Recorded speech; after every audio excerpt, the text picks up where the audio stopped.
നിങ്ങളുടെ favourite shows ഇനി ഒരിക്കലും മിസ്സാവില്ല. ഇപ്പോൾ C5 കാണും നിങ്ങളുടെ ഫേവറേറ്റ് ഷോ തികച്ചും സൗജന്യമായി. എന്താ ഒരു ആലോചന അരുൺ? അല്ല, ജാസ്മിൻ പലതവണയായിട്ട് എന്നെ വിളിച്ചിരുന്നു. ഇവൾക്കിപ്പോൾ കുറച്ച് കഷ്ടകാലം എന്നാണ് പറയുന്നത്. ജീവിക്കാൻ വേറെ മാർഗ്ഗമില്ല, ഒരു ജോലി വേണം. അപ്പോൾ നമ്മുടെ കമ്പനിയിൽ എന്തെങ്കിലും ജോലി കിട്ടുമെന്ന് അറിയാനാ.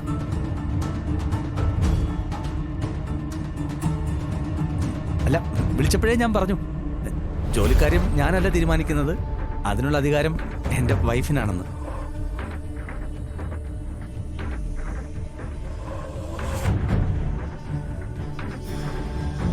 ഓഫീസിൽ എന്ത് വേണം വേണ്ട എന്ന് തീരുമാനിക്കാനുള്ള ഫുൾ പവറും ഐശ്വര്യക്ക് മാത്രമാണെന്ന് ഞാൻ പറഞ്ഞു. ഇപ്പോ ഇവിടെ വെച്ച് യാദൃശ്ചികമായിട്ട് കണ്ടതാ. അപ്പോഴും ഞാൻ ജാസ്മിനോട് അത് തന്നെയാ പറഞ്ഞുകൊണ്ടിരുന്നേ. അതെയോ? അല്ല, ഐശ്വര്യ എവിടേക്ക് പോകുന്നു എന്ന് പറഞ്ഞല്ലോ, പോയോ? ഇത്ര പെട്ടെന്ന് തിരിച്ചു വന്നു? അത് എനിക്ക് അത്യാവശ്യമായിട്ട് ചിലത് വാങ്ങാനുണ്ടായിരുന്നു. ഞാൻ ആ ഷോപ്പിലൊന്ന് പോയതാ. ഐശ്വര്യ മാഡത്തിനോട് നേരിട്ട് തന്നെ ജാസ്മിൻ ചോദിക്കുക. അല്ലാതെ അവിടെ ജോലി തരാനൊന്നും എനിക്കൊരു അധികാരമില്ല.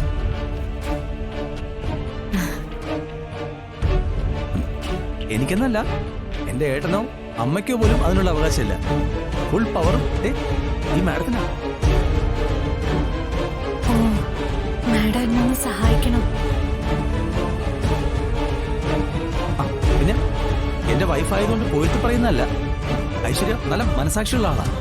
പിന്നെ ഇതുപോലുള്ള കഷ്ടതകൾ കണ്ട അപ്പം മനസ്സലി, അതെനിക്ക് ഉറപ്പാ, അല്ലേ? മാഡം കരുണ കാണിക്കണം.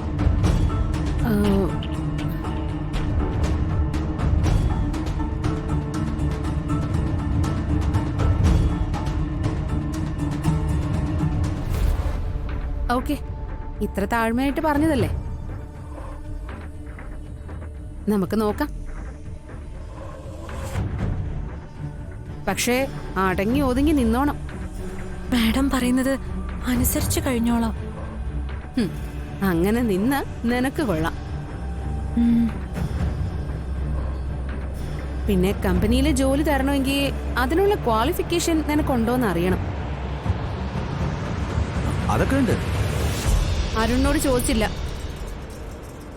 ഇത് ഒഫീഷ്യൽ കാര്യമാണ്, ഞാൻ ഡീൽ ചെയ്യും.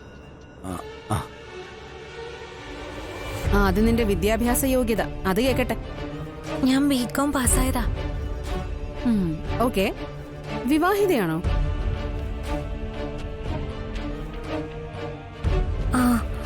ഒരു മോളുണ്ട്. അപ്പൊ ഹസ്ബൻഡോ?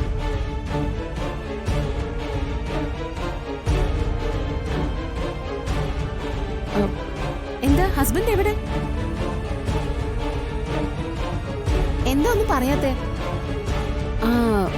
ഹസ്ബൻഡ് മരിച്ചു പോയിട്ടുണ്ടാവും അല്ലേ?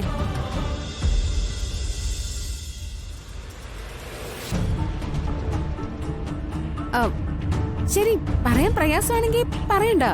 നിന്റെ ഹസ്ബൻഡ് മരിച്ചുപോയി. ഓക്കെ,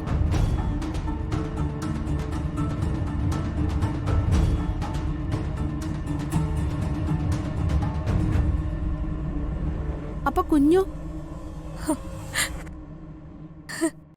ഡൗൺലോഡ് ചെയ്യൂ C5 ആപ്പ്. കാണൂ എല്ലാ എപ്പിസോഡുകളും സൗജന്യമായി.